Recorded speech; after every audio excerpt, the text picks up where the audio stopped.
Spectateurs de Bloc 221 TV, bonjour et bienvenue, c'est l'heure de la revue de l'actualité. La coalition Takku Wallu Sénégal, composée de l'APR et du PDS, vient d'introduire un recours devant le Conseil constitutionnel contre la candidature du Premier ministre Ousmane Sonko, tête de liste nationale du PASTEF. La requête a été introduite par l'avocat Maître Antoine Beng, qui s'attaque à l'éligibilité du leader de PASTEF, dont la candidature à la présidentielle a été rejetée pour cause d'inéligibilité suite à sa condamnation pour diffamation. D'après le récépissé de dépôt, la coalition Takku Wallu Sénégal a joint à sa requête l'arrêté du 7 octobre 2024 portant publication des déclarations de candidature reçues en vue des élections législatives anticipées du 17 novembre prochain, ainsi que la liste des titulaires de PASTEF au scrutin proportionnel. Le bureau politique du grand parti réaffirme son soutien sans faille à la liste du PASTEF. Cette décision fait suite à la publication provisoire des listes pour les élections législatives du 17 novembre prochain. Entité à travers un communiqué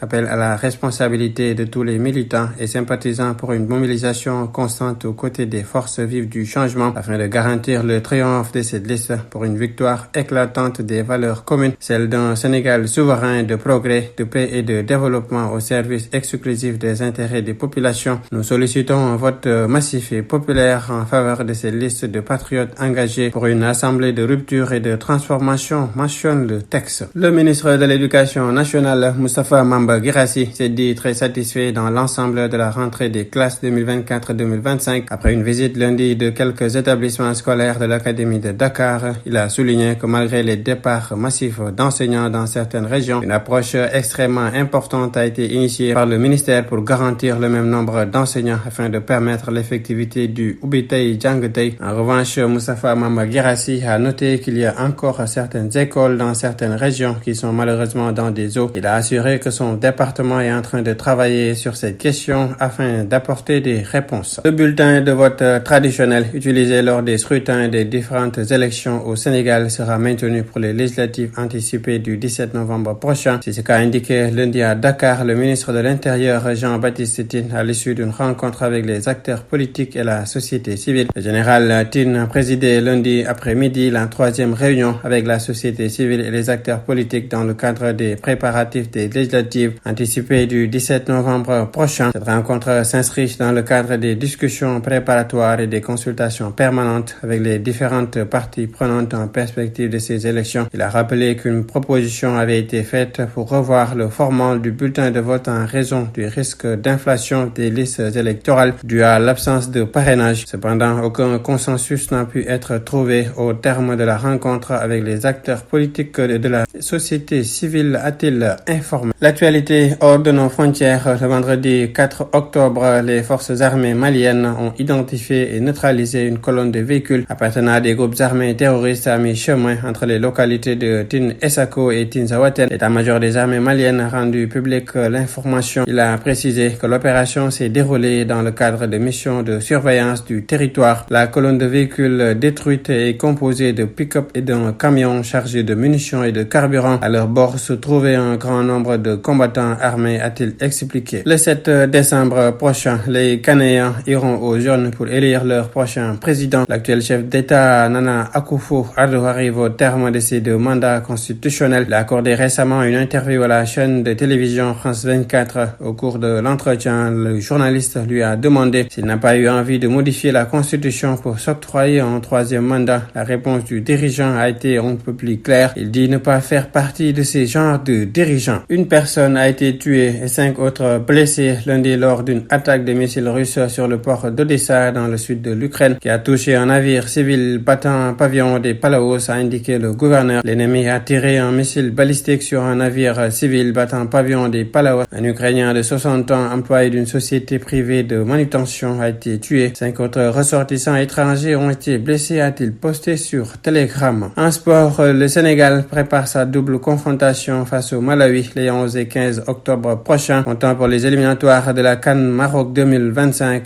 Pape Thiaw sera sur le banc pour assurer l'intérim. Après le départ d'Aliou Cissé non prolongé, mais les dirigeants du football sénégalais sont à la recherche d'un sélectionneur pour le long terme. Dans un premier temps, 3 candidats ont été annoncés, Habib Beye, Omar Daf et Pape Thiaw lui-même. Mais selon Yoro Mangara, journaliste sénégalais de la RFI, il y a un autre candidat. Il s'agit du Sénégalais Mbaye Leye, âgé de 41 ans, ancien grand but buteur du championnat belge, puis consultant dans le même pays après sa retraite. Il s'est reconverti entraîneur depuis 2020. Il a dirigé le Standard de Liège, puis le Zulte Waregem, avant de rejoindre Seraing en deuxième division belge depuis le début de l'année 2024. C'était tout, mesdames et messieurs. Nous vous donnons rendez-vous dans un autre numéro. D'ici là, restez avec nos programmes. Bloc 221 TV.